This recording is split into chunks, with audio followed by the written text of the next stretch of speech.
principal de richesse, de statut social et de pouvoir. La terre est également le facteur principal de production dans les économies agraires. Dans un pays comme le Burkina Faso, en pleine conquête de sa souveraineté alimentaire et nutritionnelle, l'accès équitable et sécurisé à la terre est un impératif, sinon un enjeu majeur.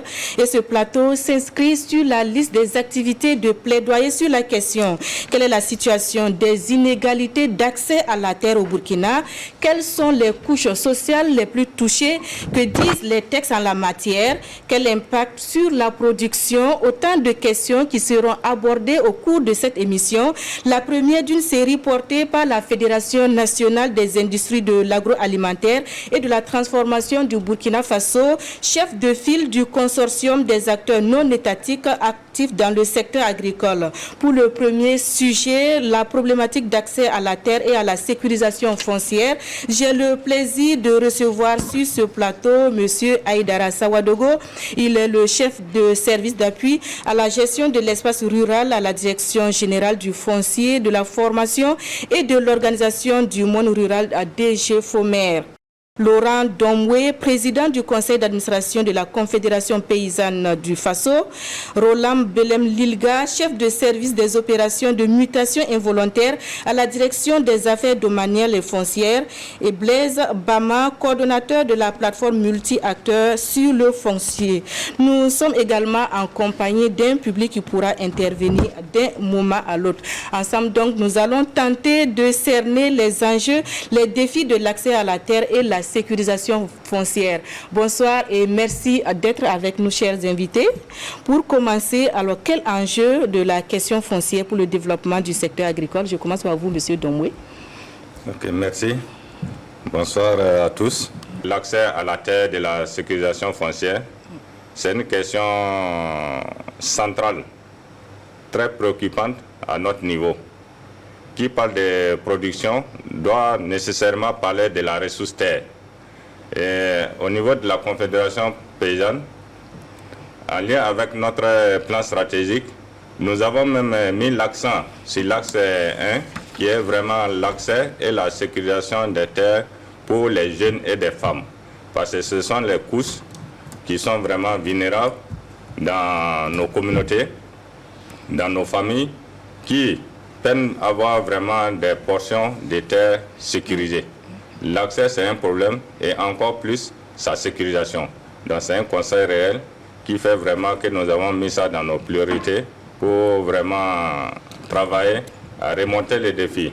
L'accès sécurisé à la terre des jeunes et des femmes au niveau de nos exploitations familiales. Alors, M. Sawadogo, je viens à vous.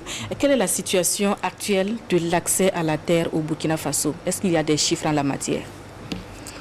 Ok, d'accord. Donc, tout d'abord, je voudrais remercier tout ce consortium, en tout cas pour avoir organisé en tout cas cette émission, voilà, qui est un tremplin en tout cas pour nous, de pouvoir présenter en tout cas un certain nombre de résultats et la situation en tout cas nationale en matière foncière. Voilà, je remercie également la RTV, en tout cas pour sa présence toujours au cœur des grands événements. Voilà, pour faire vivre souvent en direct, en tout cas, certaines actions, en tout cas, de l'État. Alors maintenant, revenant à votre question, les chiffres par rapport à l'accès à la terre. Ici, on évoque deux volets, parce qu'il y a l'accès et puis il y a la sécurisation. Oui. Voilà. Alors, ce qu'on peut dire à notre niveau, c'est que l'accès à la terre, en tant que tel, n'est pas un problème sur le terrain. Tout le monde a accès à la terre. Maintenant, la question, c'est quelle terre? Voilà, quelle terre? Donc, c'est là qu'on va rentrer un peu dans les disparités. Vous avez des acteurs qui ont accès à la terre, mais la terre pauvre, je veux dire comme ça, improductive. Vous avez d'autres qui ont accès, mais de très petites superficies, donc ce n'est pas à la hauteur, en tout cas, de leur capacité d'exploitation. Et vous avez aussi des gens qui ont accès à la terre, mais en réalité, bon, ils ont accès pour accès, en réalité, il n'y a pas de sécurité. Donc, ils sont toujours sur le qui-vive, parce qu'à tout moment, ils peuvent donc être, en tout cas, avoir des troubles de jouissance ou même être tout simplement, en tout cas, évacués des lieux. Voilà, donc, a priori, catégoriser les acteurs en lien avec par rapport à la question de l'accès, bon, c'est un peu compliqué à faire. Voilà, peut-être quand on va arriver au niveau maintenant de l'accès sécurisé, voilà, ça pourrait donc nous amener à peut-être communiquer certains chiffres. Et puisque nous y sommes, vous pouvez donner les chiffres en la matière? Au jour d'aujourd'hui, je pense qu'on a quand même des chiffres.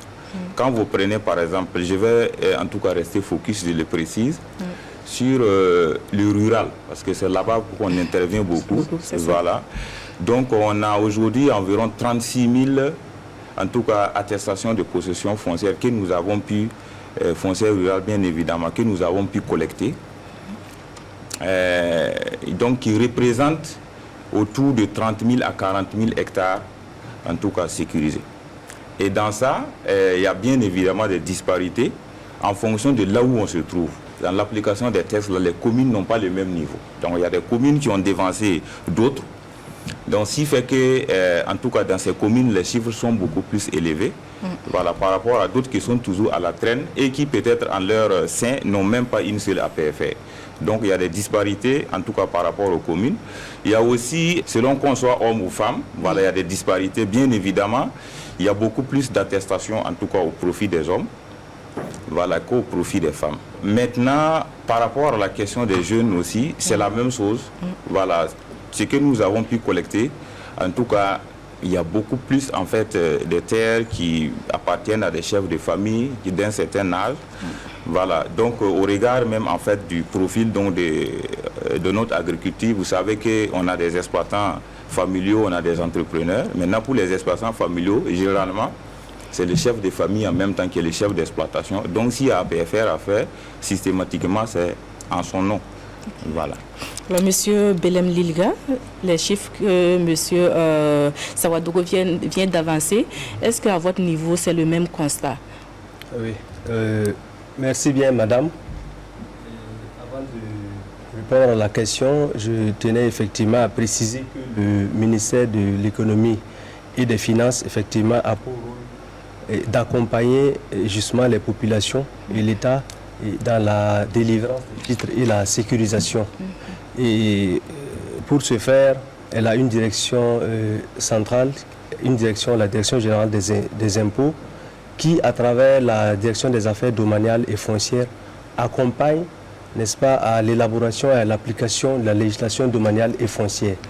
Donc, pour les titres qui ont été tantôt évoqués par M. Sawadogo, je pense que c'est tout à fait cela. Et du reste, on peut, à travers la plateforme CICAD, qui est un logiciel qui permet de générer l'ensemble des titres, on peut effectivement voir l'ensemble des titres qui ont été élaborés, en tout cas dans une région donnée ou bien à une période donnée. Voilà. Maintenant, on ne peut pas de manière exhaustive dire que voilà, c'est à peu près ça, puisqu'il y a plusieurs projets qui ont intervenu, voilà, dans plusieurs zones et qui ont facilité la délivrance, en tout cas des titres, à des producteurs. J'en veux pour preuve le projet de sécurisation alimentaire à l'Est et le projet PRECA. Il y a également à Bagré-Paul, il y a le projet de Sourou. Donc il y a en tout cas un ensemble de chiffres. Mais puisque effectivement la DGFOMER est la direction qui est chargée d'agréger ces titres-là, en tout cas je pense que c'est exact. Okay.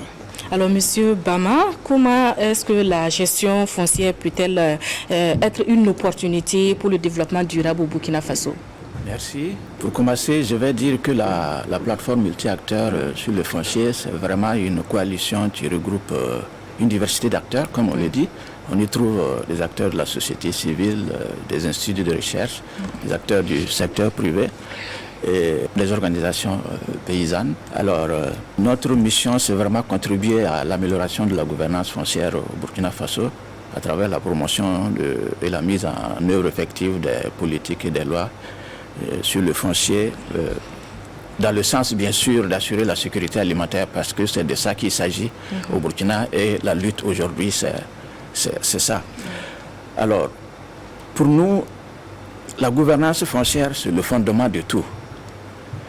Et une gouvernance foncière faible ou inefficace engendre bien sûr des conflits. Et des conflits parce que la compétition n'étant plus maîtrisée, il va sans dire que certaines catégories ou une minorité va arriver à s'approprier la majorité des terres, alors que le capital au Burkina, c'est vraiment la terre. Il va arriver que les droits fonciers ne soient pas sûrs. Et quand les droits ne sont pas sûrs, il y a cette incertitude à investir pour améliorer la production et à faire également les autres investissements nécessaires dans le sens de garantir la durabilité de l'exploitation. Donc pour nous, une gouvernance foncière responsable, ça veut dire que tu tiens compte bien sûr des conditions humaines, de l'environnement et des droits de tout le monde, peut assurer effectivement le développement durable au Burkina Faso. Et cela suppose donc des lois effectives, appliquées, et des politiques aussi qui sont capables d'entraîner la population vers la durabilité de leur exploitation. Alors, avant de poursuivre, nous allons sur le terrain pour voir les réalités vécues par les acteurs du monde rural en matière d'accès à la terre et de sécurisation foncière. Et le reportage porte la griffe de Roger Kam et Moumouni Wanga. 20 ans d'expérience, 1 hectare de terre fertile, mais seulement quelques mois de travail par an. C'est le paradoxe de Marcelin Zongo, maraîcher à Salbisgo dans la commune de Koudougou. Malgré sa volonté et son énergie débordante, le temps de travail de ce producteur de tomates et d'aubergines sur ce site se définit entre 2 saisons humides. Ici, nous produisons pendant la saison sèche. C'est par entente avec les propriétaires terriens, avec quelque chose par an en contrepartie. Pendant la saison des pluies, les propriétaires récupèrent les champs. Sans quoi, notre souhait est de produire toute l'année. Afin de pouvoir produire même en saison humide, Marcelin s'est lancé dans des démarches pour obtenir un lopin de terre dans un village voisin. En contrepartie, il s'était engagé à céder une partie de sa récolte annuelle aux propriétaires. Pourtant, après seulement 1 année d'exploitation, l'expérience lui laisse un goût amer. J'ai défriché le champ, j'y ai mis du fumier et tout ce qu'il fallait. J'ai produit du haricot et ça a bien donné et je me suis acquitté de ce que je devrais. Quand j'ai voulu produire la saison suivante, on m'a dit que ce n'était plus possible. Le cas de notre producteur n'est pas isolé. Certaines de ces réalités sont partagées par de nombreux agriculteurs. À Goursi, dans la région de Yadga, le cluster maraîchage mis en place par le programme d'appui à la promotion de l'entrepreneuriat agricole regroupe 370 hommes et femmes. Pour ces acteurs, l'accès au foncier pour assurer une production continue demeure une difficulté majeure. Parce que si on gagne la terre, on produit, et c'est pendant la saison sèche qu'on peut produire. La saison des pluies, il faut remettre au propriétaire de terrain et lui, il va produire son mil. Alors que si on pourrait avoir le terrain, travailler toutes les 2 saisons, travailler en saison sèche et travailler en saison des pluies, on aura gagné plus. En clair, pour les besoins agricoles, l'accès gratuit ou la location de terre est une pratique courante dans plusieurs localités du pays. Mais le plus difficile reste la sécurisation foncière, une tâche encore plus ardue pour les femmes en raison de certaines pesanteurs sociales. Pour ce qui est de nos coutumes, de nos us, pour les jeunes c'est encore plus simple, mais pour la femme c'est compliqué. Elle peut avoir son lopin de terre ou sa petite parcelle qu'elle exploite, mais quand il s'agit de la sécuriser, bon, ça devient un problème, parce que ce soit la femme et les jeunes dans une moyenne mesure, la terre ne les appartient pas entre guillemets. Donc c'est ça la difficulté. Donc du coup, ceux qui sont dans l'entrepreneuriat agricole également, ils se retrouvent confrontés à cette difficulté qui limite, surtout les investissements et qui limite la productivité au niveau de leur activité. Au village de Soum, dans la commune de Nanoro, céder la terre pour des besoins agricoles est aussi très courante à condition de s'en contenter avec honnêteté, sans arrière-pensée. Quand la personne te donne, en tout cas c'est pour un long temps. Maintenant, si tu viens avec des pratiques non catholiques là-dessus, c'est ça aussi qui va éveiller le soupçon. Parce qu'aujourd'hui, on sait que la terre est devenue un business. Donc, il y a certains qui se donnent le plaisir d'aller faire des bornages, voilà, pour pouvoir morceler maintenant vendre. Et là, quand c'est comme ça, ça génère des tensions. Mais Dieu merci, jusqu'à présent, nous ne sommes pas encore arrivés là. Le phénomène n'épargne pas non plus les acteurs du secteur de l'élevage. Dans la région de Tanouya, certains tentent de s'adapter en s'essayant tant bien que mal à l'élevage intensif. Seulement, faute de moyens, ils ne peuvent prendre en compte qu'une infime partie de leur cheptel. En tout cas, Bibina a Sormandi. Avant, avoir la terre dans le cadre de nos activités était facile. Il suffisait de demander et le propriétaire t'en donnait avec une contrepartie, peut-être un poulet, juste pour des formalités. Mais depuis que la terre se vend, c'est devenu difficile. Dans ce contexte, de nombreux projets de producteurs ont vu leur financement échouer, faute d'être implantés sur des terres sécurisées. Pour d'autres, c'est l'urbanisation galopante qui a fini par rattraper leur site de production. Face à ces obstacles, les acteurs du secteur sollicitent plus de flexibilité afin de pouvoir produire dans de meilleures conditions. Il y a aussi le fait qu'il faut qu'on sensibilise encore, surtout sur l'importance d'accompagner ces entrepreneurs agricoles, qu'ils soient jeunes ou femmes, qu'on puisse leur faire confiance. Et moi, je crois que quand on parle d'accès à la terre, ce n'est pas forcément que la personne soit propriétaire de cette terre-là. Il y a plusieurs façons. Voilà, ça peut être loué, ça peut être des dons. Mais au moins qu'on permette à ces personnes-là de pouvoir exercer leur activité comme elles le veulent. De Koudougou à Goursi, le constat est identique. La volonté de produire est là, mais se heurte à pas mal de difficultés. Pour que les producteurs comme Marcelin ne soient plus seulement des saisonniers, il sied un accompagnement conséquent en matière d'accès à la terre et à la sécurisation foncière. Toute chose à même de contribuer à garantir une souveraineté alimentaire au Burkina Faso. Voilà pour le constat. Retour sur ce plateau pour la suite des discussions. Alors, Monsieur Domoué, jusqu'à quel point l'instabilité d'accès à la terre peut impacter la productivité agricole? Ok, merci.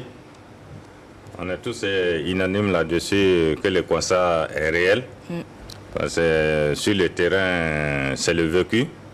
Et c'est ce genre de problèmes que nous vivons permanemment. Alors, si vraiment rien n'est fait en lien avec la sécurisation des terres, ça peut impacter la production agricole. Ça peut même nous compromettre à l'atteinte de notre souveraineté alimentaire parce que tu ne peux pas investir sur un sol, une terre qui ne t'appartient pas. Parce que, surtout si c'est des ententes verbales où le propriétaire te donne seulement qu'en période sèche pour que tu puisses travailler. Et en début de l'hivernage, il va revenir. Et il y a certains accompagnements des projets qui vraiment ont la volonté d'accompagner nos jeunes producteurs et femmes. Mais les conditions, c'est pour que la terre soit vraiment sécurisée, pour qu'ils puissent t'aider, peut-être en subvention, à faire un certain nombre de subventions. Par exemple, je prends un exemple. Pour faire un forage sur un site, il faut nécessairement que le site soit sécurisé. Et ça, nous avons rencontré beaucoup de problèmes avec nos membres qui sont à la base, qui vraiment voient leur projet échouer du fait que la portion n'est pas sécurisée. Ça, c'est un gros problème où vraiment il faut travailler à relever. Et aussi, la question de non-sécurisation nous met face au problème de spéculation des terres. C'est ressorti Depuis que la terre a été transformée comme quelque chose de marchand, c'est ça qui a vraiment nécessité beaucoup de problèmes dans certaines localités. Sinon, à écouter, ça peut être des dons, ça peut être aussi des prestations qui vraiment pouvaient nous aider à bien gérer la question foncière. Et nous, notre combat, c'est de travailler vraiment avec tout le consortium, parce que le coordinateur de la plateforme multi-acteurs l'a bien souligné. Cette plateforme a été mise en place avec l'appui de la CPF, la Confédération, pour qu'on ait vraiment, que ce soit un outil de veille citoyenne auprès des politiques sur tout ce qui concerne la question terre. Okay. Voilà, Monsieur Bama, en l'absence de sécurisation foncière, quel risque pèse sur les exploitations agricoles? L'insécurité foncière est synonyme d'inexistence, je peux dire. Parce que si tu as une insécurité, tu n'as pas l'esprit de travailler, d'aller au bout de ton projet. Parce qu'à tout moment, tu peux être évincé, tu peux être dépossédé, tu peux... Voilà. Donc cette insécurité est à l'origine de beaucoup de pertes d'investissement, comme le président l'a souligné. Beaucoup de partenaires veulent accompagner les exploitations à se développer, mais du fait que les droits, comme je l'ai tantôt dit, les droits ne sont pas sûrs sur les terres où le projet doit être mis en œuvre, ça constitue un obstacle, une réserve pour celui qui veut accompagner. Donc, il va falloir qu'on aille jusqu'à mettre en œuvre effectivement les lois qui permettent aux acteurs de pouvoir sécuriser leurs droits et sécuriser leurs terres. Donc, une insécurité foncière est à l'origine, comme je l'ai dit, de la dépossession, de l'expropriation, de l'éviction, et les femmes sont les premières victimes. C'est elles qui sont obligées de se déplacer d'une campagne à une autre. Parce que moi, j'avais donné, M. Savadogo avait donné, il avait prêté, c'est ce qu'il faut dire. Parce que le don en français n'a pas la même signification dans nos dialogues. C'est ça. Voilà. Elle exploite une campagne, la campagne suivante, elle est obligée, après avoir amendé, fertilisé, elle est obligée d'aller en chercher encore. C'est bien sûr l'impact de l'insécurité foncière. Mais plus on va aller vers la sécurisation réelle des droits, ils vont rester sur place, faire les investissements, amender, produire et tirer vraiment profit, bien sûr, de tout ce qu'ils ont entrepris comme investissement. Monsieur Savadogo, Monsieur Bama a évoqué le fait qu'il est difficile de mobiliser les terres au profit des femmes. Les jeunes aussi sont souvent cités comme les personnes victimes de l'inégalité d'accès aux terres. Est-ce qu'aujourd'hui, les jeunes, par exemple, formés dans le cadre de l'initiative présidentielle de la production agricole au Burkina Faso, souffrent de cet état de fait-là? Quand on traite la question foncière, c'est toujours intéressant de... C'est vrai qu'il y a la tendance générale, mais il y a aussi des cas spécifiques en fonction de là où effectivement on se trouve. Alors, les jeunes effectivement qui sortent des centres souffrent effectivement pour avoir accès à la terre, parce que beaucoup d'entre eux pensent qu'effectivement la sécurisation foncière consiste à avoir un titre foncier, une APFR ou je ne sais que dire, un permis d'exploiter, qui sont généralement des titres qui sont difficiles d'accès. Voilà. Alors que la législation prévoit plusieurs titres, y compris par exemple les droits d'usage, voilà, qui sont là. Les droits d'usage, mon copanéliste l'a évoqué effectivement, il a parlé par exemple des questions de prêt de terre. Donc ce n'est pas interdit pour quelqu'un qui veut exploiter la terre d'aller effectivement prêter la terre sur une durée à définir avec en tout cas le possesseur et de l'exploiter paisiblement. Et c'est sanctionné même par un acte qui est délivré par la commune qu'on appelle acte de prêt. Au-delà de ça, il y a la location. Voilà, la location qui est aussi une opportunité pour accéder à la terre et de l'exploiter convenablement. Et mieux, il y a le météage qui est très facile à faire. où j'exploite. Bon, je pense que de façon, quand on fait nos animations là, les gens parlent de boussan. Quand ils disent boussan, tout le monde sait. Parce que c'est une approche nouvelle. Quand on dit météage, généralement, ça passe pas. Mais quand on dit boussan, tout le monde sait ce que ça veut dire. Les Moussis le disent côté de puits. C'est-à-dire, tu prends la terre, tu exploites, et enfin, vous partagez les récoltes. Moi, si je sors, je suis jeune, je veux m'investir. À défaut d'avoir la terre avec un titre solide, je peux aller effectivement pour ceux qui en ont, parce qu'il y a beaucoup même qui ont des terres qui ont des problèmes pour pouvoir les mettre en valeur. Voilà, proposer ces services-là, je prends ta terre, je l'exploite et on partage les récoltes. C'est une manière aussi de pouvoir commencer et de pouvoir aller loin. Alors, monsieur Belem Liliga, alors, quels sont les défis aujourd'hui en matière de formalisation de la terre? Monsieur Sawadogo a tenté de donner des pistes à défaut de la sécurisation proprement dit. Quels sont les autres palliatifs en la matière pour favoriser les investissements, comme l'a dit M. Domwe? Il faut dire qu'en matière effectivement de sécurisation, il existe plusieurs niveaux de sécurisation et qui donnent des droits spécifiques. Il y a par exemple un niveau de sécurisation où l'intéressé n'a qu'un droit d'usage. Ça veut dire que ce n'est pas formalisé par un acte d'attribution, mais la simple reconnaissance qu'il y a un contrat entre lui et, je dirais, le nu propriétaire, c'est-à-dire celui qui lui a emprunté la terre, fait qu'il peut utiliser la terre, en tout cas sous certaines conditions. Maintenant, pour les défis auxquels on fait face dans la sécurisation, c'est les défis liés aux finances. On l'a dit tantôt. Et la terre actuellement est devenue un bien vendable et pour sécuriser, il faut d'abord l'acheter et procéder à la sécurisation. Il y a des frais de sécurisation également. Mais fort heureusement, comme il y a souvent des projets qui accompagnent les jeunes et les femmes dans ce cadre, c'est vraiment quelque chose de fort appréciable. En l'occurrence, le projet PARGFM, projet d'appui au renforcement de la gouvernance foncière des minières, appuie en tout cas dans au moins 5 régions, en tout cas les producteurs dans la délivrance du titre, avec une proportion en tout cas bien définie pour les femmes et les personnes en situation de vulnérabilité. À défaut du titre, est-ce qu'il y a un document qui pourrait conférer, par exemple à l'exploitant, comment on dit, la tutelle de la parcelle, le temps de pouvoir faire des investissements ou d'acquérir par exemple un prêt pour mieux exploiter ce sol-là? Est-ce qu'il y a un document qui peut lui permettre cela? Je pense que ce document, c'est le document dont parlait tantôt M. Sawadogo.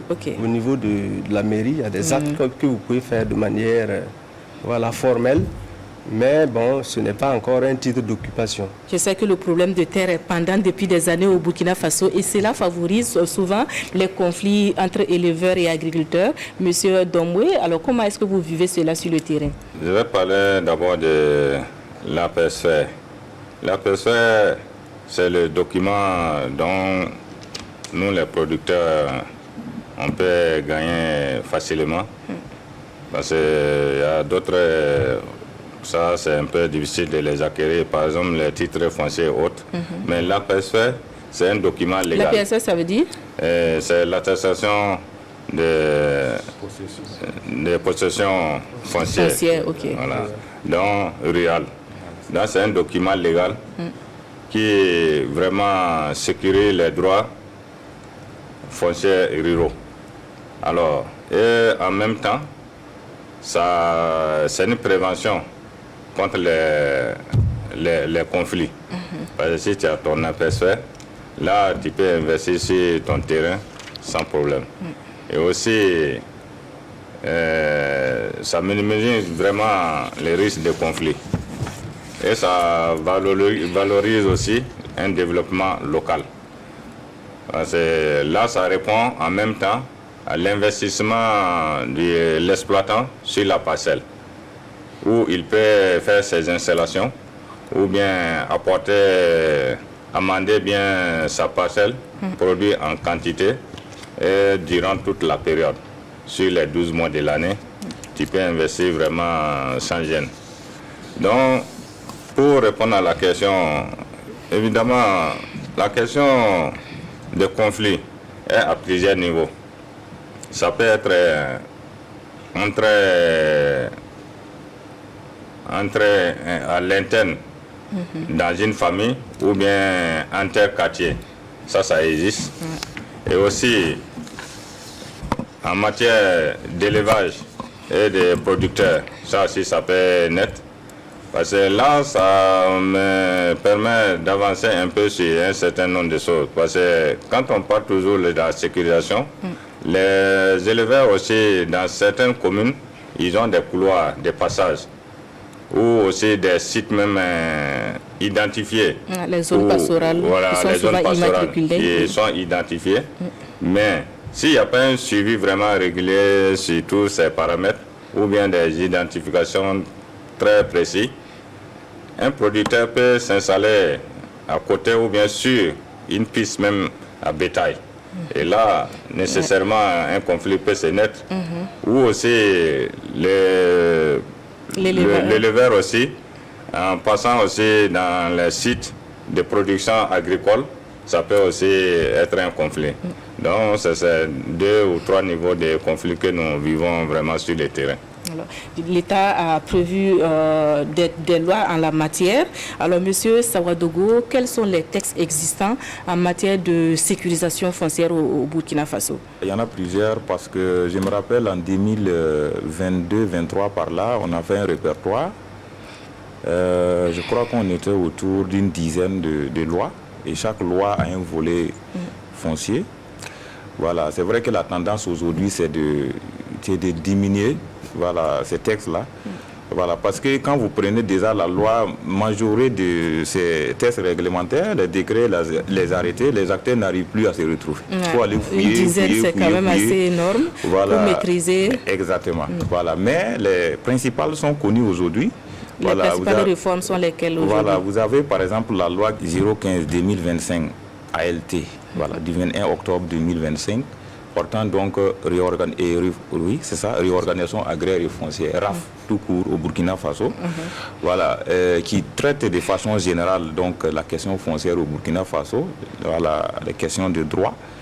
Et vous avez la loi 034-2009, AN donc du 16 juin 2009, portant donc régime foncier rural, qui traite de façon spécifique donc la question d'accès, de sécurisation, en tout cas des terres rurales.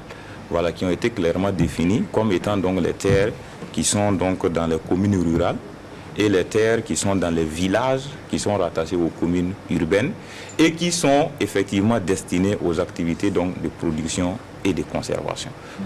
Et comme je l'ai dit, quand vous prenez la RAF de 2012 qui avait son décret de 2014. Donc ce décret, c'est aussi un texte en fait d'application qu'il faut aussi regarder, qui traite vraiment en long et en large.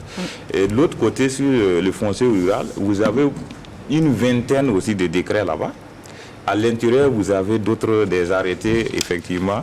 Donc c'est ce que je disais tantôt, il y en a plusieurs. Mais essentiellement, ce qu'on peut retenir, vraiment, c'est la loi donc portant RAF et la loi portant régime foncier rural. Qui sont les principaux textes en tout cas qui encadrent le foncier. Monsieur Bama, est-ce que déjà sur le terrain, vous qui êtes sur le terrain, vous constatez l'impact de ces réformes-là sur les agriculteurs, les éleveurs, le monde rural d'une manière générale? C'est vrai que M. Sawadogo a évoqué une dizaine de textes et je suppose que cette réforme-là fait partie. Je voulais ajouter la loi d'orientation agro-silvo-pastorale et halieutique. Je devrais quand même permettre de promouvoir tous les secteurs sur lesquels ça porte. Mais il y a aussi la loi 008-2023 du 20 juin 2023 portant promotion immobilière au Burkina Faso. Je voudrais dire que quand bien même qu'elle permet de gérer les questions de logement, ça a quand même pour finalité aussi de protéger les terres rurales destinées bien sûr à la protection. Je m'en veux pour preuve l'article qui réduit considérablement les superficies par projet immobilier à 5 hectares, ce qui n'était pas le cas avant, bien sûr, cette réforme. Donc, c'est vraiment quelque chose d'important qui peut permettre, si c'est appliqué, si la rigueur accompagne ça, et ça peut permettre quand même de gagner de la terre pour certaines catégories de personnes. Je veux parler des femmes, je veux parler des jeunes, parce que c'était vraiment la voie pour l'accaparement des terres. Plus on en prenait pour faire des logements, moins il y en avait de disponibles pour l'agriculture ou pour l'élevage. Et donc, après, bien sûr, l'adoption de cette loi, on sent qu'il y a un ralentissement de ce phénomène. Il y a un ralentissement de ce phénomène. Il y a certains qui ont abandonné leurs projets immobiliers et qui sont, comme c'était sur des terres destinées à la production agricole ou pastorale, ils cherchent à reconvertir, c'est-à-dire à pouvoir respecter la vocation première qui était là. Donc, il y a un ralentissement de ce phénomène, quand bien même qu'il y a toujours des gens qui tentent de s'incruster, mais il y a un ralentissement de ce phénomène. Maintenant, pour ce qui est de la loi sur le foncier rural, je me suis réjoui un peu des chiffres que M. Savadougou a donnés, des 36 000 à PFR. Mais je pense que on peut aller mieux si on arrivait vraiment à centraliser les informations. Parce qu'il y a des acteurs non étatiques qui interviennent dans ce domaine, dans le domaine du foncier, et qui peut-être ont des difficultés à transmettre, bien sûr, les indicateurs à la DGFOMER, qui doit pouvoir faire cette capitalisation. Mais je peux dire que ça a évolué très rapidement, parce qu'en 2021, on a fait une évaluation de l'application de la loi. On se trouvait à 9 000 APFR. De 2021 à 2025, nous sommes à 36 000. Je vois que vraiment, il y a quelque chose... j'essaie de comprendre comment c'est allé. Voilà pourquoi on a mis 14 ans pour avoir 9 000 APFR, et à l'espace de 4 ans, on a eu plus de 20. Monsieur Belem-Lilia, peut-être que nous donner une réponse à cette question. Pourquoi la cadence a été accélérée en quelques années? Il faut dire qu'effectivement, la loi 9 portant régime foncier rural a été adoptée depuis 2009. Mais pour sa mise en œuvre, il faut attendre jusqu'à, en tout cas dans les environs de 2020, dans certaines localités, pour commencer 2018-2020, pour commencer à avoir les premières, en tout cas, APFR. Je cite toujours l'exemple de l'Est de la région du Gourma, où effectivement j'ai eu l'occasion de participer, en tout cas, à la conduite de l'opération de délivrance d'APFR. Et en son temps, il fallait d'abord procéder à un sectionnement intégral de la région avant maintenant de délivrer. Et ça, c'était sous l'accompagnement, en tout cas, des projets qui étaient, en tout cas, dans la dite région.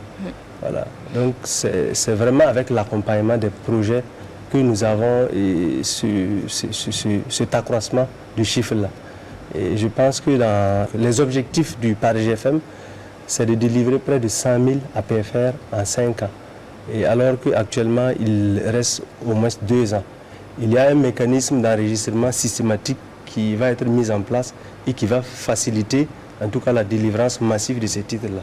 Ça veut dire qu'on arrive dans une zone et on délimite toute la zone, on invite les gens à venir, en tout cas se faire recenser pour que, en tout cas, le projet puisse les accompagner à avoir leurs titres.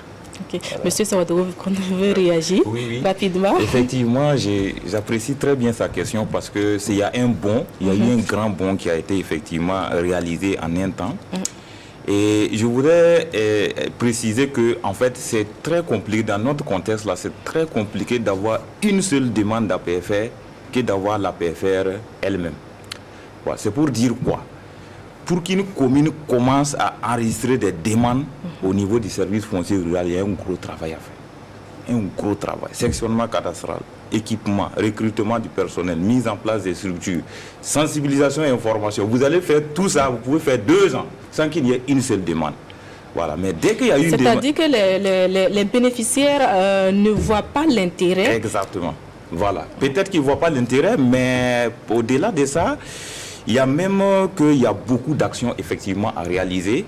Et souvent, il y en a qui ont effectivement envie d'aller déposer des demandes, mais bon, l'administration communale se trouve dans une situation où elle n'est pas prête encore. Bon, il y a ça qui reste, il y a ça qui reste. Donc, ça fait que, voilà, c'est ça. Donc, tous ces temps écoulés du début 2009 jusqu'à un certain moment, donc, on était effectivement en train de préparer les éléments sur le terrain. Voilà, donc ce gros travail qui était abattu, qui ne permettait pas d'avoir directement des résultats.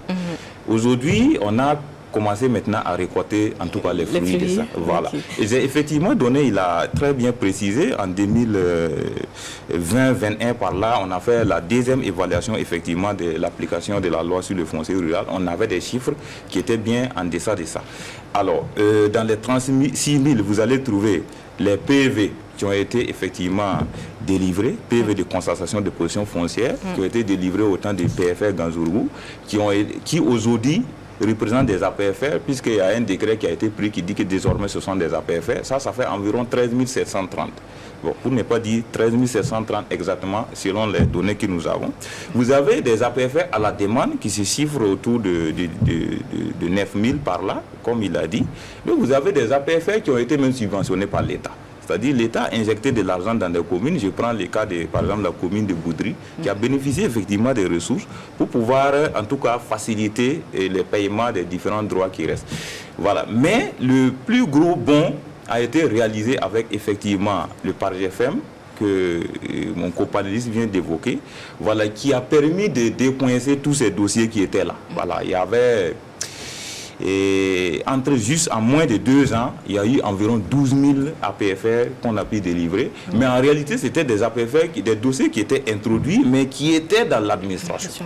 Voilà, coincés quelque part, il manque des avis, il manque des trucs. Mais quand c'est venu, on a organisé les acteurs. Et puis bon, on a poussé. Et aujourd'hui, en tout cas, ça fait un boom. Et je pense que ça doit pouvoir continuer. L'autre élément, c'est que même maintenant, il y a beaucoup d'engouement. Il y a beaucoup d'engouement parce que beaucoup commencent à comprendre l'importance, voilà, l'intérêt d'avoir une APFR. Voilà, au sens que, effectivement, monsieur, truc, c'est pour les conflits, ça permet de les éviter, de les limiter. Il y a même les projets aujourd'hui qui ont pris la décision, en tout cas pour la grande majorité, de ne financer que les documents, en tout cas des terres qui ont fait l'objet de sécurisation. Donc, du coup, les gens voient, si avoir l'APFR signifie que je vais avoir un accompagnement ou un financement, pourquoi je vais rester assis? Voilà, donc c'est ce qui fait... Il fallait juste qu'ils cernent l'intérêt de... Exactement, et on les encourage, surtout comme ils sont là, à continuer. Voilà, parce qu'effectivement, on va gagner ensemble. Ok. Alors, Monsieur Diallo, il est le président de l'Association pour la promotion de l'élevage au Sahel et en Savane avec nous également. Depuis là, nous parlons d'accès à la terre, de sécurisation foncière. Dites-nous, comment est-ce que vous vivez cette problématique-là? D'accord, merci bien. Avant de répondre à la question, je m'appelle Diallo Mikailou. Je suis là donc pour le compte de l'APES. APES, c'est l'Association pour la promotion de l'élevage au Sahel et en Savane. De façon structurelle, notre association est organisée de la manière suivante.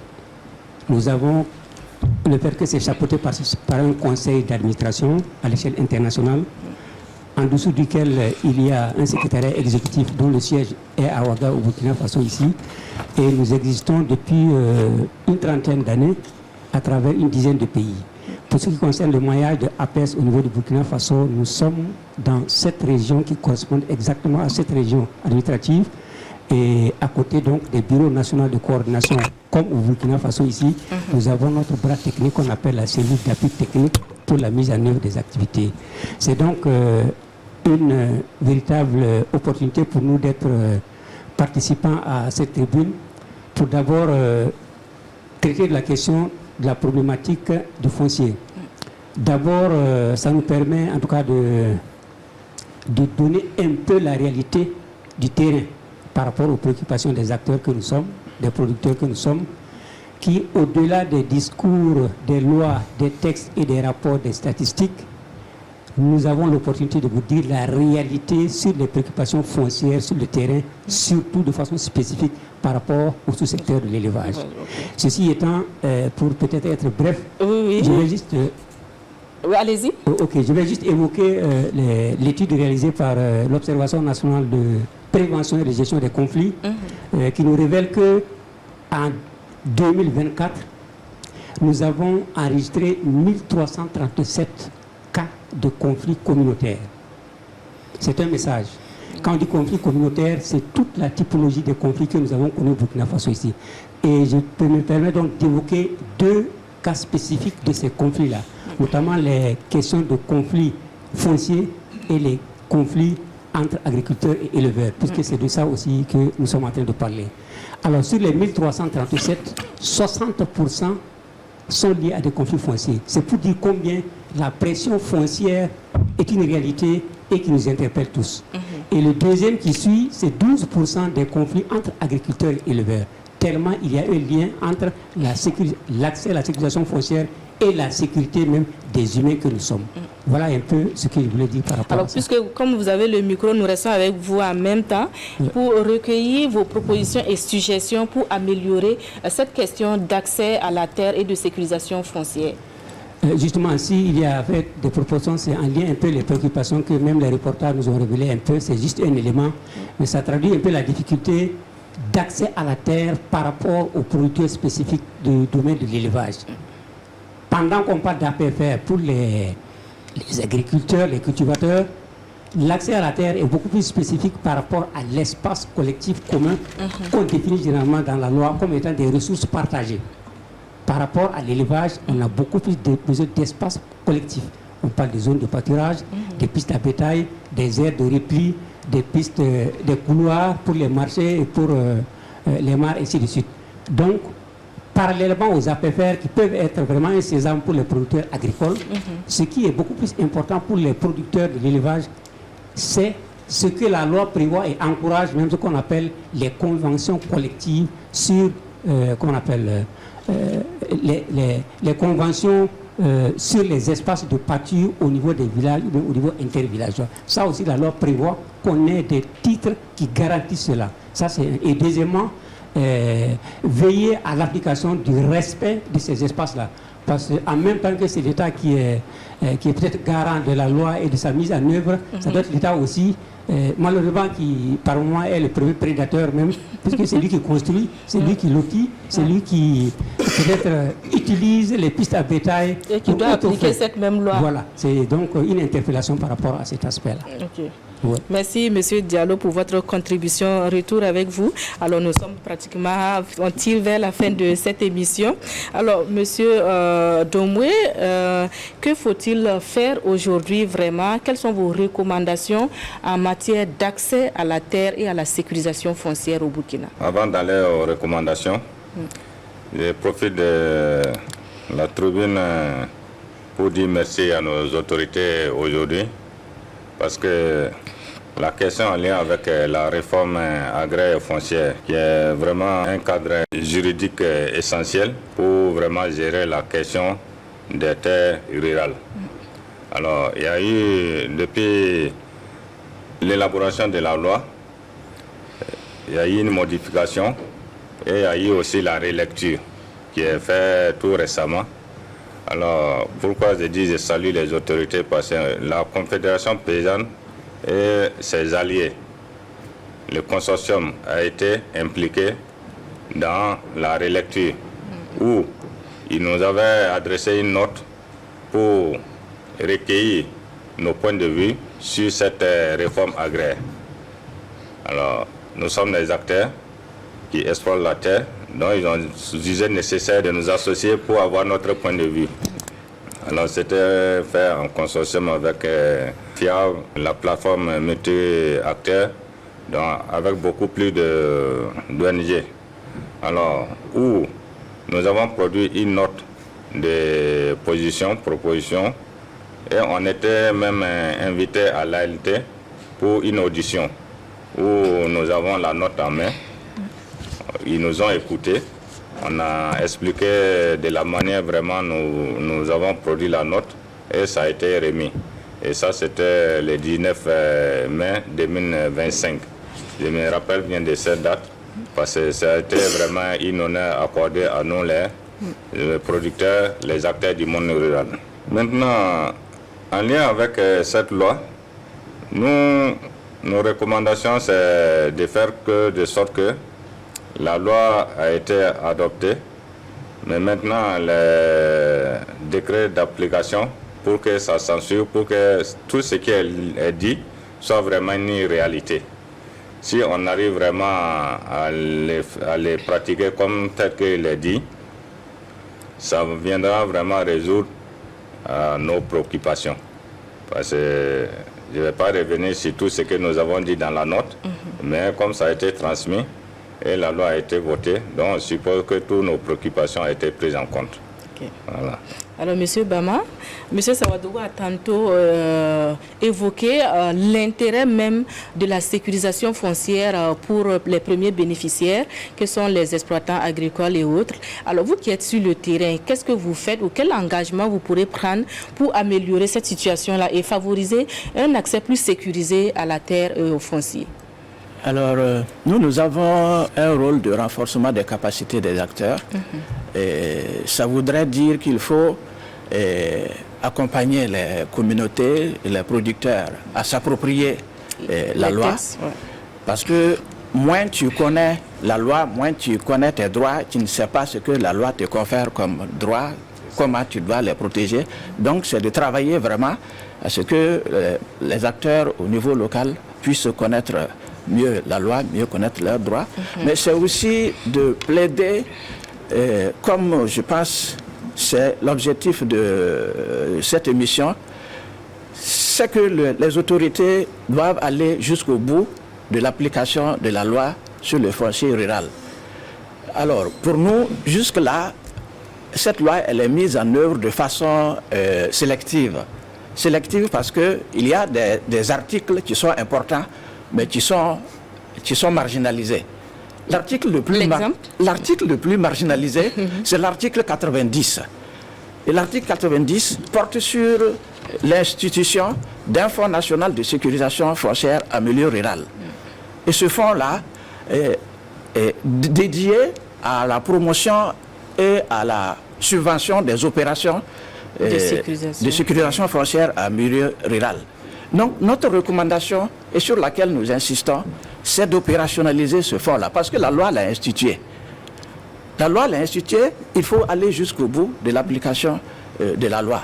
Si on veut vraiment que les acteurs au niveau terrain puissent bénéficier de cette loi, pour ceux qui n'ont pas les moyens, ce fonds devrait pouvoir permettre à tout le monde de pouvoir sécuriser ses droits et investir, si nous voulons aller à l'autosuffisance alimentaire, à une souveraineté beaucoup plus alimentaire. Ce fonds, la mise en œuvre de ce fonds, l'opérationnalisation et l'abondement de ce fonds sont essentiels pour aller à l'autosuffisance alimentaire. Parce que les femmes sont des actrices importante et elle contribue à une part importante de la production agricole au Burkina Faso. Alors, Monsieur Belem Dilga, depuis l'État a été interpellé.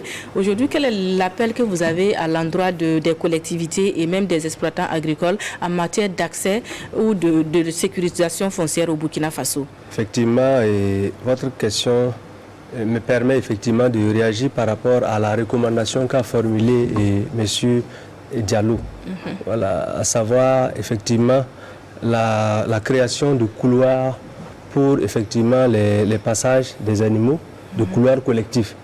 Il faut dire que effectivement, si la loi sur le foncier rural permet la délivrance des APFR, on peut également, à travers une mobilisation foncière par la voie d'expropriation, et sécuriser effectivement, en tout cas, des emprises pour l'élevage ou en tout cas pour les équipements collectifs. Voilà. Et ça veut dire quoi? Ça veut dire qu'on mobilise la terre à partir des populations de base même. Et ce ne serait pas coûteux parce que ça sera une compensation terre contre terre. Et la plus grande partie qui va rester, c'est dédié à l'usage collectif. Et la plupart du temps, ces usages collectifs ne sont pas sécurisés géographiquement. Ça veut dire que hormis la sécurisation juridique qui consiste en l'immatriculation, il faut aussi mettre des balises pour qu'il n'y ait pas, en tout cas, d'occupation désordonnée.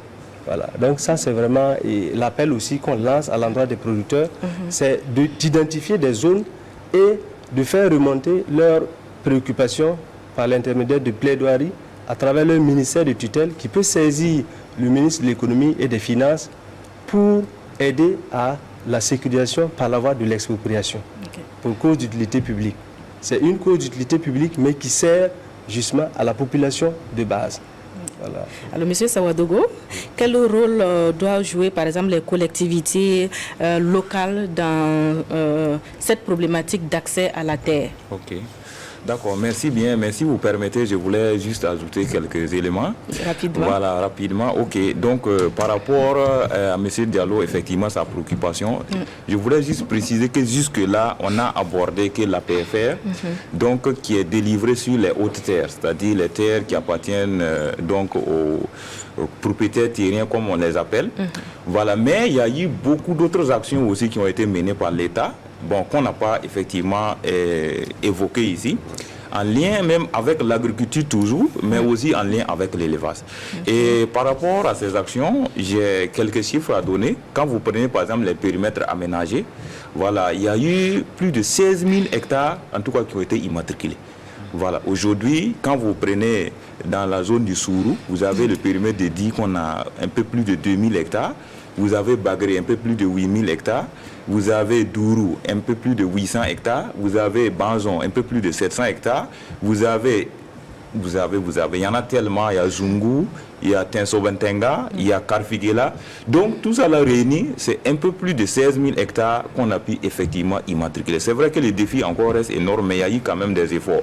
Et quand vous prenez la procédure, on immatricule au nom de l'État, mais chaque exploitant également des parcelles peut également bénéficier donc d'un titre d'occupation qui n'est pas la PFR, qui n'est pas le titre foncier, mais qui est aussi un titre d'occupation qui est aussi valable au même titre que les autres qui sont délivrés. Voilà, donc ça a été fait. Maintenant, par rapport à l'élevage, effectivement, il y a aussi un gros travail qui a été fourni, qui a permis d'identifier beaucoup de sites, voilà, pour servir des zones d'aménagement, on les appelle les zones d'aménagement spéciales, donc d'autres disent zone pastorale, il y en a beaucoup. Mais maintenant, comme ça a été effectivement dit, le défi maintenant reste à les sécuriser. Et sur ce coup, l'État est arrivé, en tout cas, à faire au moins 25 000 hectares de l'ensemble de ces zones. Vous avez Doubégué-Thierbo, du côté de Bagré, ça fait un peu plus de 10 000, entre 10 000 et 11 000 hectares. Et vous avez Sondré-S, se trouve dans les communes de Bindé et de Béré. On a effectivement pu immatriculer, avec même l'appui aussi des SNV, PDPS, ainsi de suite, où aujourd'hui on a un peu plus de 14 000 hectares qu'on a effectivement immatriculés. Et à l'intérieur, donc, on va faire la promotion en tout cas de l'élevage. Et on poursuit encore avec les efforts sur le terrain. Maintenant, pour revenir à la question des collectivités, bon, je dirais que c'est de gouiller maintenant, c'est laver le ventre. Voilà, comme on dit, si quelqu'un lave le dos, il faut aussi que tu accompagnes cela pour montrer aussi que tu es reconnaissant envers ce que l'autre fait en lavant le dos. Voilà, c'est-à-dire, c'est de prendre en main toutes les actions, toutes les activités qui leur sont confiées par les textes et effectivement de les exécuter. Voilà, et l'État a fait en tout cas sa part. Voilà, et continue justement de le faire. Parce que quand vous prenez les communes, il y a au moins 199 communes qui ont bénéficié de transfert de fonds directs, c'est-à-dire l'État verse directement les ressources financières dans les comptes des communes pour acquérir du matériel. Et ça se chiffre à un peu plus de 2 milliards 200 millions. Ce n'est pas rien. Voilà, il y a les actions de formation, d'appui au recrutement. Tout ça là, ça se fait. Mais qu'est-ce qui reste à faire? Quand quelqu'un vient t'accompagner à mettre en place des structures, à te donner du travail, à te donner la capacité technique d'agir, il ne faut pas rester assis. Voilà, donc on attend des collectivités vraiment des actions concrètes pour prouver que réellement elles reçoivent les appuis des Delta et elles en font en tout cas bon usage. Voilà. Merci. Alors voilà pour cette émission. Nous espérons à travers ces quelques minutes avoir contribué à mieux cerner la question de l'accès à la terre et à la sécurisation foncière. En tout cas, merci à vous, chers invités, pour vos différentes contributions. Chers téléspectateurs de la RTB, merci à vous qui nous avez reçus chez vous. À très vite sur les antennes de la télévision du Burkina. Bonsoir.